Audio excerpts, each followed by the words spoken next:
Hello la gawazerie, c'est la Gogawaz pour une nouvelle vidéo, ou plutôt que dis-je, pour un nouveau podcast. Donc aujourd'hui, je voulais vraiment vous parler de la petite polémique à propos d'Avatar 2. Alors je ne sais pas si vous êtes au courant, mais effectivement sur les réseaux sociaux, il y a quelques temps de ça doit faire maintenant un mois.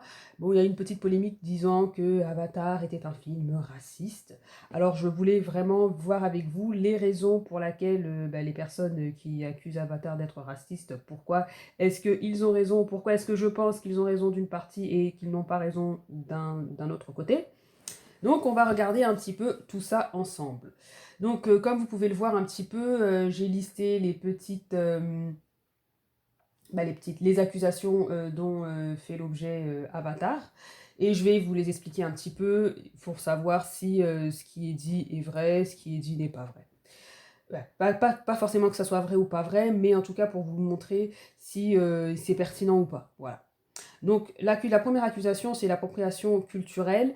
Donc vous pouvez le voir, hein, je pense que par exemple nous au Canada, on a quand même beaucoup de peuples autochtones qu'on appelle les Premières Nations. Et il y a quelques-unes des Premières Nations, je crois c'est au Canada ou aux États-Unis en tout cas, qui avaient appelé au boycott du film Avatar parce qu'ils disaient qu'il y avait c'était de l'appropriation culturelle. Et je peux comprendre effectivement cette accusation-là, puisque étant effectivement, ce n'est pas dit, je veux dire, c'est peut-être pas forcément évident, c'est pas non plus dit explicitement de quelle ethnie, de quel peuple s'est inspiré James Cameron pour faire son film. Par exemple, pour les Maoris, pour les Metcaïna, là, le peuple de l'eau, on le sait. Et pourquoi on le sait? C'est parce que le rugby actuellement, il est assez popularisé, c'est démocratisé, c'est très connu partout. Et on connaît l'équipe de la Nouvelle-Zélande, les All Blacks, qui font le haka à chaque fois qu'ils vont disputer un match.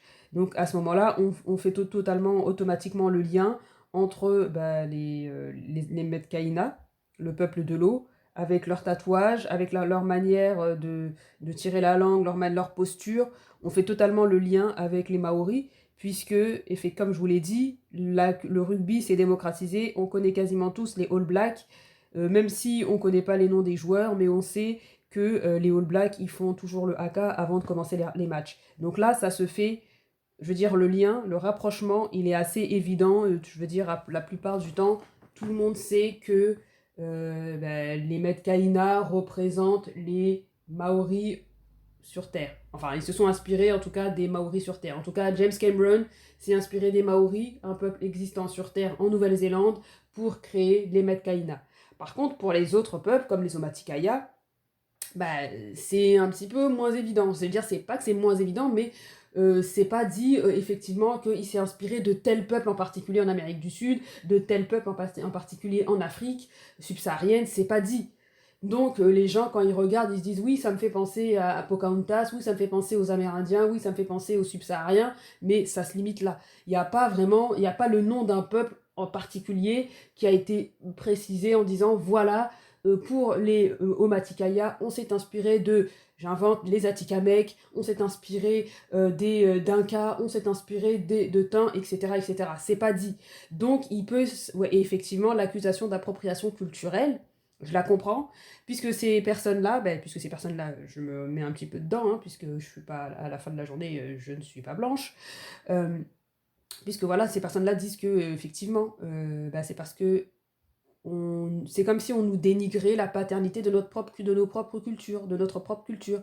On prend des éléments de nos cultures, on les transpose, on les colle à un peuple extraordinaire, enfin extraterrestre, imaginaire, et à la fin de la journée, nous, on est comme effacés, puisqu'on ne dit pas clairement c'est tel peuple, c'est tel autre peuple, et c'est tel autre peuple. Vous voyez ce que je veux dire?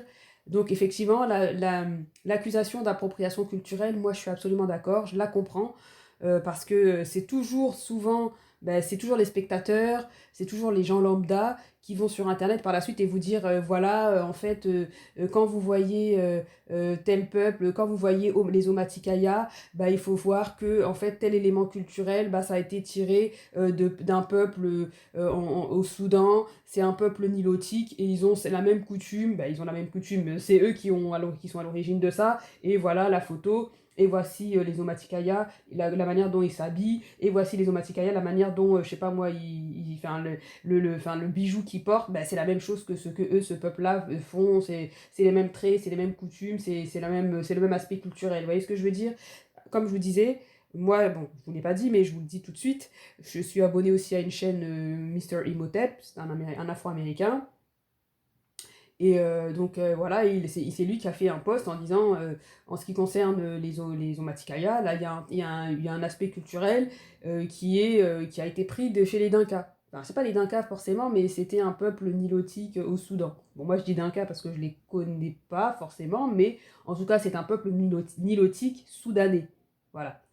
Et comme je vous dis, à la fin de la journée, James Cameron, il le dit. Je me suis inspiré de plein de peuples dans le monde, de plein de peuples indigènes dans le monde. Oui, mais lesquels? C'est pas dit clairement. Donc, effectivement, je comprends l'accusation d'appropriation culturelle, puisque puisqu'il s'est inspiré de tellement de peuples et qu'il n'a pas non plus dit, effectivement, il n'a pas cité explicitement les peuples dont il s'est inspiré, bah, c'est comme s'ils ont été un peu effacés, parce qu'à la fin de la journée, est-ce que tu peux donner le nom exact d'un peuple dont il s'est inspiré pour faire ses Omaticaya? Non, tu peux pas. Et comme il y a la plupart du temps sur Terre, enfin la plupart du temps les gens ne se cultivent pas forcément, ils vont pas prendre le temps d'aller faire la recherche, ils vont pas non plus prendre le temps d'aller faire des comparaisons entre une ethnie, un peuple dans l'Amazonie avec les Omaticaya, là, le peuple imaginaire de Pandora. Donc à la fin de la journée, bah, ces personnes-là se sentent comme effacées, se sentent comme lésées. C'est comme si elles étaient déniées de la paternité de leur culture. Et ça, je le comprends. Donc effectivement, l'accusation d'appropriation culturelle, je pense qu'elle est fondée. Comme je vous l'ai dit, en ce qui concerne les Maoris, c'est parce que le rugby est assez démocratisé, assez popularisé, et qu'on connaît les All Blacks, parce ils se démarquent en faisant le haka. C'est pour ça qu'on a rapidement fait le lien. Mais les autres peuples, les Omaticaya, je veux dire, il faut aller chercher. Il faut aller chercher les peuples existants sur Terre sur lesquels James Cameron et son équipe se sont inspirés, duquel James Cameron et son équipe se sont inspirés. Il faut aller les chercher. Et qui a le temps, ou qui a même l'envie, qui a la passion pour aller faire les fouilles en disant ah bah oui, finalement on a retrouvé cet aspect culturel chez un peuple nilotique au Sud-Soudan, voyez. Voilà. Donc effectivement, l'appropriation culturelle, je pense que c'est quand même une accusation qui est fondée. Ensuite de ça, on a l'accusation de Blueface. Alors franchement, pour vous dire la vérité, j'ai pas compris l'accusation de Blueface. Il y a des gens qui t'ont dit ouais, mais c'est pour faire le parallèle, le rapprochement avec le blackface. Alors le blackface, pour ceux qui ne le savent pas, ce sont des personnes caucasiennes, des personnes non noires en tout cas, qui se griment en personnes noires, qui se peignent la peau, qui se colorent la peau en personnes noires et tout ça, juste pour se moquer des personnes noires. Donc là, oui, effectivement, c'est du racisme, mais Blueface, j'ai pas trop compris. Alors, ceux qui savent pourquoi est-ce qu'ils ont accusé Avatar 2 de Blueface, veuillez, s'il vous plaît, dans les commentaires, me dire, m'expliquer, pour qu'on puisse comprendre tous pourquoi est-ce que Avatar 2 est accusé de Blueface. Parce que j'ai vraiment pas compris pourquoi est-ce qu'on l'accusait de Blueface. Je sais pas pourquoi ils ont fait le parallèle avec le Blackface. Parce qu'à la fin de la journée, les personnes noires, on existe, on est des personnes, on est dans la réalité, on existe, on est des personnes vraies. Tandis que les avatars, les Navy, les Omaticaya, les Matkaina, à la fin de la journée, ce sont des peuples extraterrestres imaginaires, ils n'existent pas. Donc j'ai pas trop compris l'accusation de Blueface. Il faudrait qu'on m'explique. Là, je pense que effectivement, je pense qu'ils sont un petit peu allés trop loin. Non, effectivement, Blueface, non. Non, moi j'ai pas trop compris et franchement je vois pas le lien avec le blackface. Ensuite de ça, White Savior Complex, la troisième accusation, effectivement, je suis absolument d'accord avec cette accusation. Vous allez me dire, ouais, vous voyez toujours le mal partout, la. Personnellement, je suis d'accord avec. Alors oui, effectivement, quand j'ai regardé Avatar la première fois de ma vie en 2009, quand c'était sorti, et que c'était un petit peu le film du moment, je vous assure que bah, moi, personnellement, j'ai beaucoup aimé l'histoire, j'ai aimé Jake Sully, je trouvais que c'était un héros et tout ça, mais avec le recul, parce que quand j'ai regardé, j'étais adolescente, en 2009, mais avec le recul, effectivement, oui, je comprends le White Savior Complex, parce qu'en fait, pourquoi il faudrait toujours que ce soit une personne caucasienne, une personne blanche, qui soit le sauveur, le libérateur, le leader des personnes non blanches, des personnes, des indigènes, des populations autochtones? Pourquoi? Pourquoi est-ce qu'ils ont pris cet humain, Jake Sully, parce que je le comprends, ce sont des êtres humains qui vont sur notre planète, qui rencontrent des extraterrestres, etc. Je comprends que là, effectivement, il fallait bien que ça soit un humain versus extraterrestre, mais pourquoi ça doit être un humain américain et blanc? Vous voyez ce que je veux dire?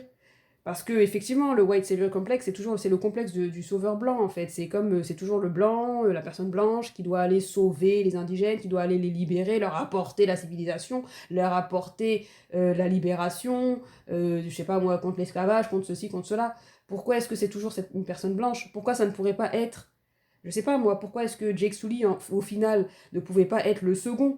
Pourquoi est-ce que ça devrait pas être Tsute, qui est légitime, j'imagine, parce que je pense que quand finalement on regarde le 1, c'est un petit peu comme s'il était pressenti pour être le chef. Pourquoi est-ce que c'est pas Tsute, qui est un natif, qui est un autochtone pandorien, qui deviendrait le chef des Omaticaya? Et là, Jake Sully serait en renfort, ce serait son second, ce serait un de ses conseillers, et là, ok, j'aurais pu dire d'accord, ouais, ça se tient. Ou alors l'inverse.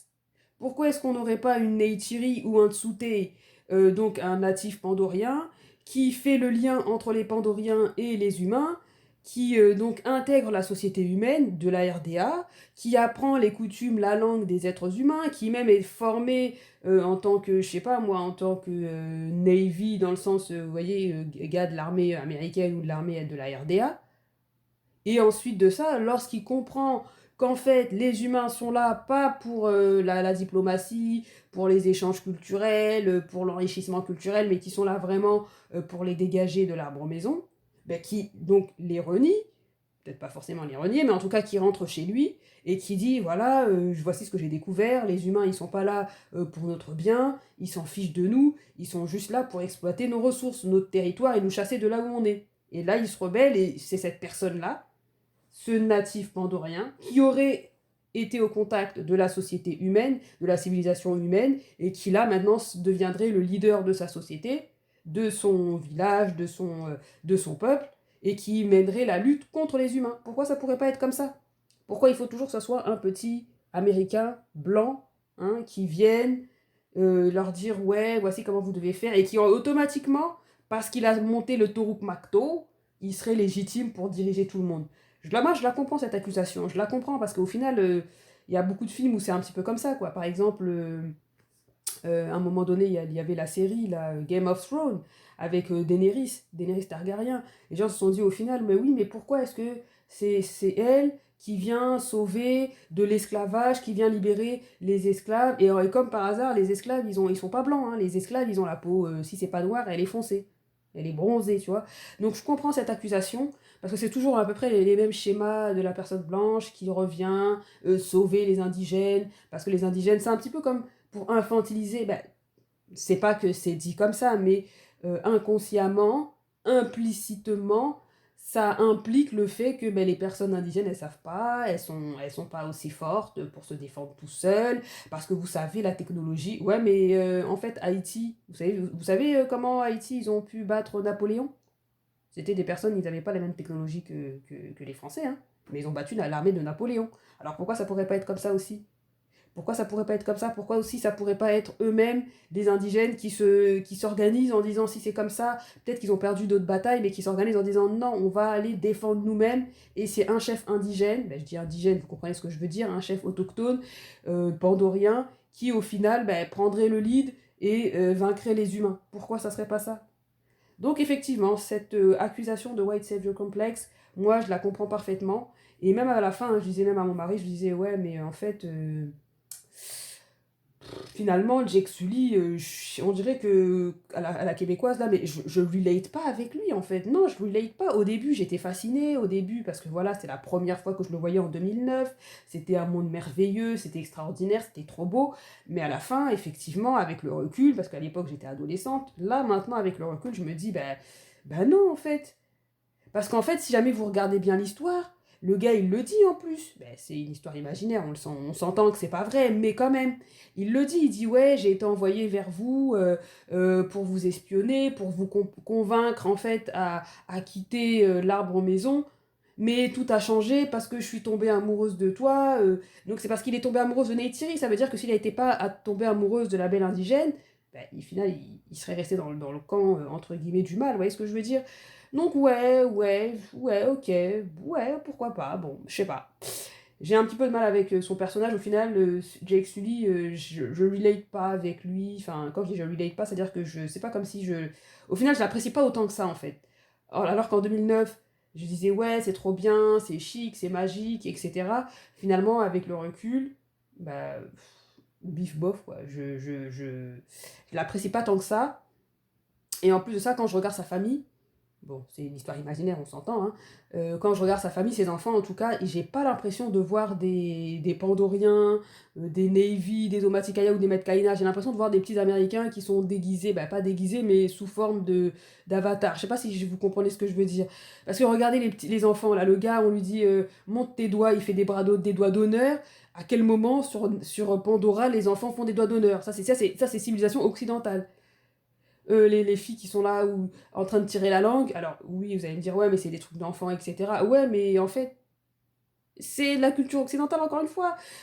Pour moi, ils ont pas l'air, en fait, quand je regardais les enfants, j'avais pas l'air de voir des... J'avais l'air de voir des Américains, en fait. Et même, même quand le petit, à un moment donné, il commence à contester l'autorité, bah pas contester l'autorité, mais il commence à contredire le chef, là, je me disais, mais c'est tellement américain, c'est tellement occidental, enfin, je suis désolée, mais je me disais, ouais, ces enfants, à Jake Sully, ils font trop américain. T'as l'impression de voir des petits américains, en fait. Moi, quand je regardais le film, j'avais vraiment l'impression de voir des petits américains. Alors, ça veut pas dire que parce que je vois un petit peu des relents de culture occidentale que le film est absolument raciste, pas du tout. Mais effectivement, oui, je comprends l'accusation de White Savior Complex, et à la fin de la journée, bah, Jake Sully, c'est un personnage que je n'apprécie pas vraiment, pas plus autant que ça, en fait. Et enfin, là, c'est pas vraiment une accusation qui a été faite officiellement, qui a été relayée dans les médias, etc. Là, c'est plus un commentaire que j'avais lu euh, dans un forum, en fait, de quelqu'un qui disait, mais en fait, Avatar, au final, quand vous vous rendez compte, il y a des Get Out vibes. Et je disais, eh? Moi, j'ai dit, en tout cas, il y a des Get Out vibes. Et j'ai cherché, j'ai essayé de comprendre, et j'ai compris, en fait. Alors, vous allez me dire, oui, effectivement, il y a un anachronisme, parce que Avatar est sorti en 2009. Get Out est sorti en 2017. Alors oui, effectivement, je vous l'accorde. James Cameron ne pouvait pas penser à Get Out alors que Get Out n'existait pas à ce moment-là. Je suis d'accord avec vous. Mais c'est vrai que il y a un petit quelque chose quand même. Il y a un petit quelque chose quand même qui... On dirait que c'est le... Tu vois, c'est toujours saupoudré de racisme, je sais pas, d'opportunisme. Je sais pas, il y a un truc. Et je vous le dis, je vous explique. Je vais faire le petit parallélisme parce que sinon vous allez me dire, ouais, en train de déconner, la Gogawaz, elle dit n'importe quoi, etc. Je vais vous expliquer. Dans Avatar. Avatar, c'est un programme qui permet à des êtres humains de pouvoir bénéficier des capacités physiques des Navy, des Omaticaya, des Omaticaya sur Pandora. Ça leur permet de s'adapter à leur milieu sans avoir besoin toujours de porter un masque, un casque, je sais pas trop quoi, un masque à oxygène. Et ça leur permet en fait de bénéficier des capacités physiques des natifs de Pandora. À la fin de la journée, ils sont grands, ils ont des os renforcés en fibres de carbone, ils ont une queue, enfin ouais, la grande queue là voilà, comme des félins, ils arrivent à sauter, ils arrivent à se connecter avec le Tsaelu, ils arrivent à se connecter aux autres animaux de Pandora. Donc vous voyez, ça leur permet de bénéficier des capacités physiques. Ils arrivent à transposer leur esprit, leur conscience, à transférer plutôt leur esprit, leur conscience dans un autre corps. C'est ça le programme Avatar.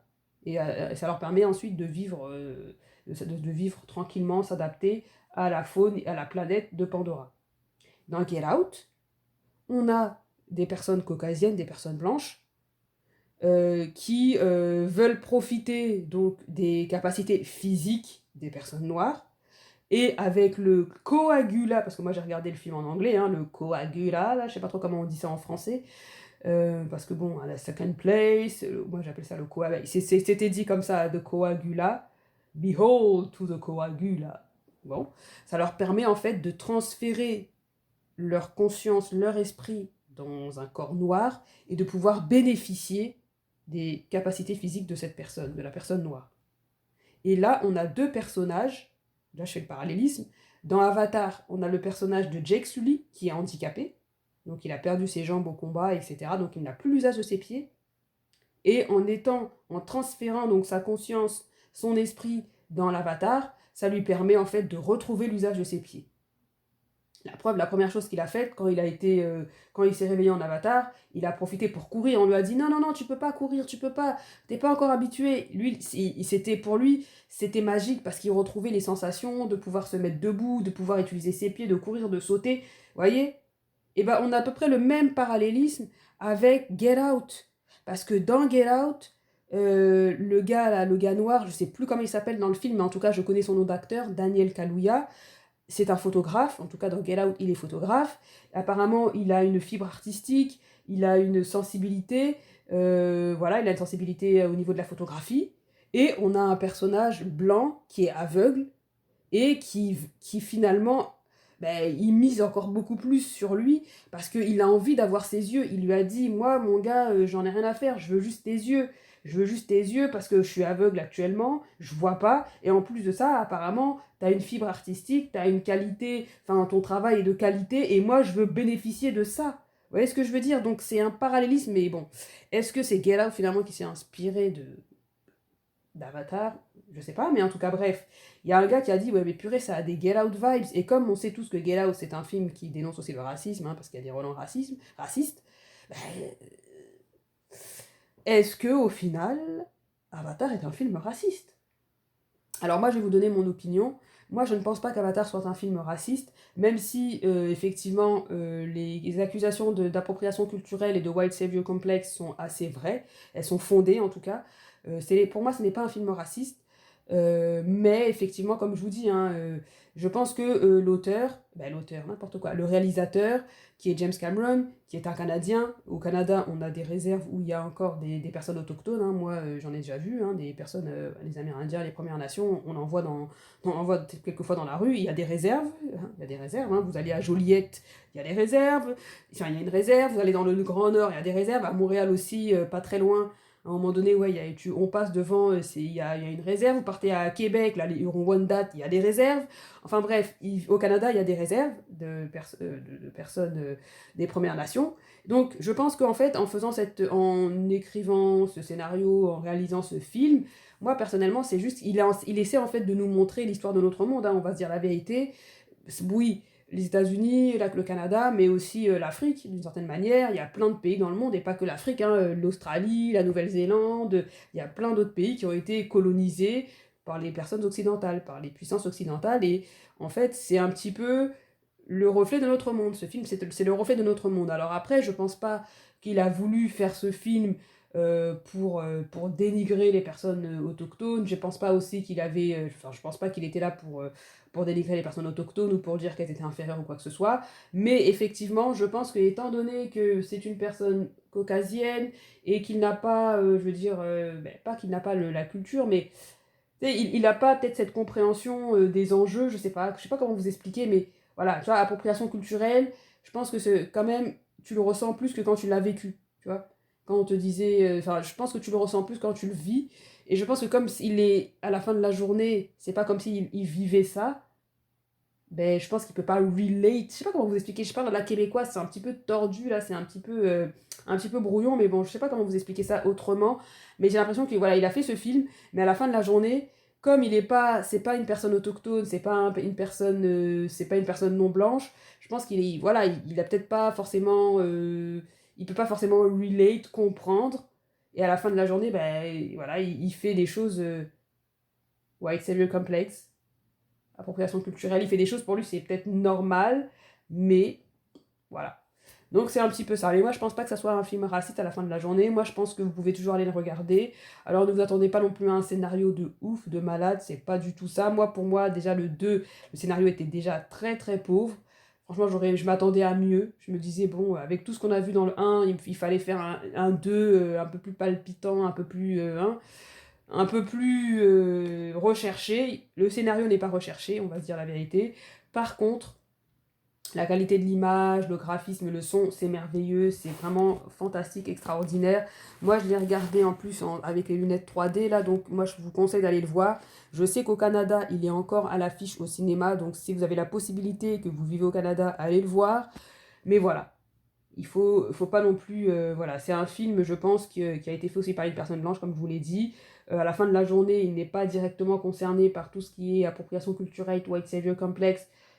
Enfin, il le comprend peut-être pas forcément de la même façon, il a peut-être pas le même regard, mais voilà. C'est un film qui se regarde bien, mais bon, à la fin de la journée, c'est l'histoire de notre monde, hein, voilà, le monde a été colonisé, il faut s'attendre pour les suites d'Avatar 3, 4, 5, il faut s'attendre à ce que les humains restent sur Pandora, les humains ne vont pas partir, à la fin de la journée, les Américains sont encore en Amérique, les Canadiens sont encore au Canada, les Australiens sont encore en Australie, les Néo-Zélandais sont encore en Nouvelle-Zélande, donc c'est pas demain la veille qu'ils vont partir, c'est la même chose pour les êtres humains, ils vont rester sur Pandora, ils vont certainement collaborer, je sais pas comment ça va se passer, mais en tout cas, ils vont rester.